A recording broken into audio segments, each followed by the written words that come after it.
बरखा दत्त ने अपनी किताब में लिखा है कि जनदल ने उनकी मुलाकात कराई मोदी से खुफिया। नवाज शरीफ साहब के तरदीद करने से क्या होता है? फिर ये सब जानते हैं कि जब वो मोदी की हलबरदारी के मौके पर गए तो उन्होंने ऐसे लोगों से मुलाकात की जो पाकिस्तान मुखालिफ हैं। यहाँ तक उन्होंने एक दफ़ा कह दिया मुजफ्फराबाद में खड़े होकर कि इतना जुल्म तो भारतीय फ़ौज ने नहीं किया कश्मीरियों पे जितना पाकिस्तानी फ़ौज ने किया। तो अड्डे तो नहीं पाकिस्तान दे सकता किसी सूरत में, लेकिन अपनी फ़िज़ाई हुदूद में परवाज़ करने की इजाज़त दे दी है। जिस तरह हाफिज़ सईद को गिरफ़्तार किया गया है, दूसरे लोग जिन पर इल्ज़ाम है उन्हें भी गिरफ़्तार कर लिया जाए।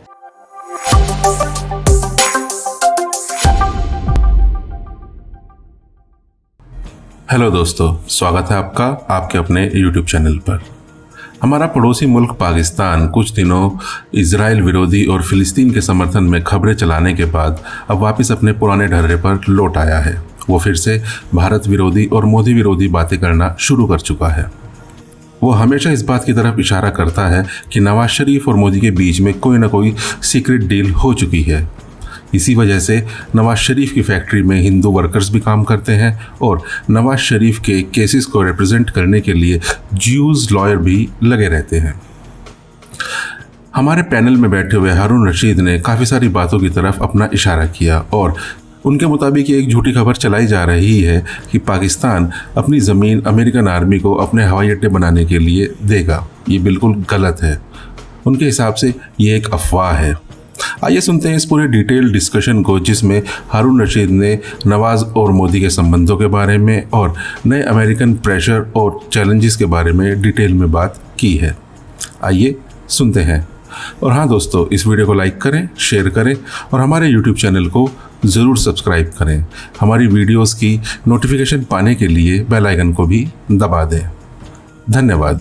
लेकिन हारून साहब, सियासतदानों से दानाई की तवक्को की जाती है, मगर बहुत सारे ऐसे मसाले हैं जिनको वो दानाई से बालातर होके सोचते हैं। जैसे मसला फ़लस्तीन, मसला कश्मीर तो एक जगह पे रख दीजिए, मसला फ़लस्तीन भी अब इंसानियत से ज़्यादा, मुसलमानों से ज़्यादा सियासी मसला बन गया है। हुकूमत कहती है कि नवाज शरीफ साहब वैसे तो बड़े पॉपुलर बनते हैं, बड़ी आवाज़ उठाते हैं, ट्वीट उन्होंने 2 कर दिए, कोई बयान कोई वीडियो उनकी जारी नहीं हुई। मरियम साहबा खामोश हैं। अगर वो बहुत बड़े मुसलमान या पाकिस्तानी बनते हैं तो उनको इस बारे में बात करनी चाहिए थी। नहीं, वो नवाज शरीफ साहब का ख़ास मिजाज है, वो अपनी मसलहतों को देखते हैं। देखिए ना, सिर्फ फ़लस्तीन क्या, इंडिया के मामले में उनका क्या एटीट्यूड रहा है। कभी एक बयान दिया, इतनी दफ़ा तो मैंने रिपीट किया है, कोई वजाहत उनकी तरफ से आनी चाहिए थी ना। इंडिया के ख़िलाफ़ कोई बयान दिया है मरियम ने? फ़लस्तीन पे कोई बात की है? शहबाज शरीफ साहब ने की है। नवाज शरीफ साहब जो हैं वो सिर्फ सदर नहीं हैं, वो वाहिद लीडर हैं पार्टी के, और जिसको वो जानशीन नामजद करेंगे, अगर वो एग्री करेंगे तो शहबाज शरीफ साहब को कुछ मिल सकता है, वरना नहीं मिल सकता। अगर वो इंसिस्ट करेंगे कि मरियम मेरी जानशीन होगी तो मरियम ही जानशीन होगी। क्या उन्हें इस पर एक ज़ोरदार बयान नहीं देना चाहिए था? आप इंडिया के मामले में उनका ट्रैक रिकॉर्ड देखें ना। बरखा दत्त ने अपनी किताब में लिखा है कि जनदल ने उनकी मुलाकात कराई मोदी से खुफिया, तो उसकी आज तक कोई प्रॉपर तरदीद इंडिया से तो नहीं हुई। नवाज शरीफ साहब के तरदीद करने से क्या होता है? अच्छा, फिर ये है कि अब्दुल बासित जैसी साख का आदमी, अब्दुल बासित की बात कोई मामूली बात नहीं है, जो हमारे हाई कमिश्नर थे। कोई अगर बात करे तो हम कह सकते हैं कि कोई उसकी ज़ाती वजह हो सकती है। वो कहते हैं कि ये वाहिद वज़ीर आज़म है जिन्हें हुर्रियत कॉन्फ्रेंस के लीडरों से मुलाकात नहीं की। वो कहते हैं कि सुलेमान, शहबाज शरीफ साहब का फर्जंद, उन्हें फ़ोन करता था कि वीज़े जारी करो, और बाद औक़ात इतना दबाव होता था कि मुझे जारी करने पड़ते थे, मैं कोशिश करता था। फिर ये सब जानते हैं कि जब वो मोदी की हलबरदारी के मौके पर गए तो उन्होंने ऐसे लोगों से मुलाकात की जो पाकिस्तान मुखालिफ हैं, और एक साहब जो हैं मीडिया के बाद लोग थे, हाई कमिश्नर को इत्तला नहीं दी, उनकी फैक्ट्री में इंडियंस काम करते रहे, आज तक उसकी प्रॉपर तरदीद नहीं हुई है। फिर वो यहाँ तक उन्होंने एक दफ़ा कह दिया मुजफ्फराबाद में खड़े होकर कि इतना जुल्म तो भारतीय फ़ौज ने नहीं किया कश्मीरियों पर जितना पाकिस्तानी फ़ौज ने किया। और वो जब ये बात उन्होंने कही जिस इलेक्शन में, तो उसमें वो हार गए थे बहुत बुरी तरह, उसका बड़ा शदीद रद्द-ए-अमल हुआ था। पाकिस्तानी फ़ौज ने कश्मीरियों पे कौन से मज़ालिम किए हैं?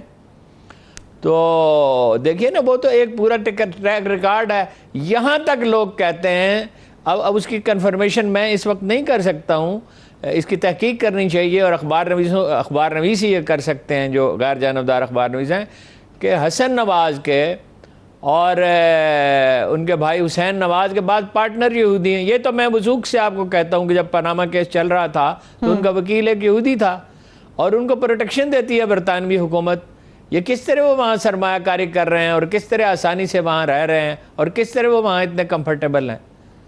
तो ट्रैक रिकॉर्ड तो उनका ठीक नहीं है इस मामले में। अच्छा, अजमल कादरी कहते हैं, ऑन रिकॉर्ड अजमल कादरी ने ये कहा, इंटरव्यू दिया एक टेलीविजन को कुछ अर्सा कबल, कि मैं, अजमल कादरी आपके ज़हन में जमीयत उलमा इस्लाम के एक लीडर थे, अब तो वो मुतहर्रिक नहीं है, कि मैं नवाज शरीफ के कहने पे इसराइल गया था, वज़ीर ख़ारिजा से मुलाकात की और वज़रा से मुलाकात की थी।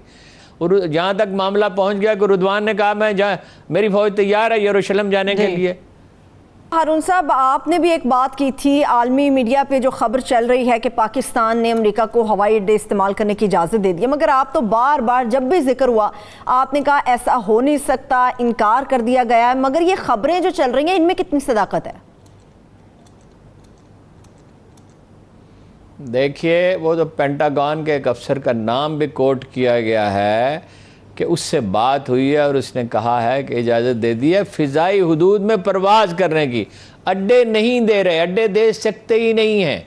आपकी सारी इन्वेस्टमेंट अफ़गानिस्तान में जो है वो ज़ाया हो जाएगी, जितनी जद्दोजहद आपने की है 70 बरस में, ख़ास तौर पे रूसी फ़ौज के दाखिल होने के बाद और अमरीकियों के आने के बाद जितनी कुर्बानियाँ आपने दी हैं, आपकी मईशत को कुछ $100 बिलियन से ज़्यादा का नुकसान हुआ है, महाजरत हुई है, पाकिस्तानी मईशत पे बेपनाह बोझ पड़ा। ये मसला आज बना हुआ है कि वैक्सीन लगानी है तो उन लोगों को कैसे लगाएं जिनके पास शनाख्ती कार्ड ही नहीं है, उसका डेटा ही मौजूद नहीं है। चौधरी शुजात इसमें तवज्जो दिलाते रहे कि भाई इसका कोई डेटा बना लें, इनको आर्जी कार्ड जारी कर दें, कुछ करें, वो नहीं किया।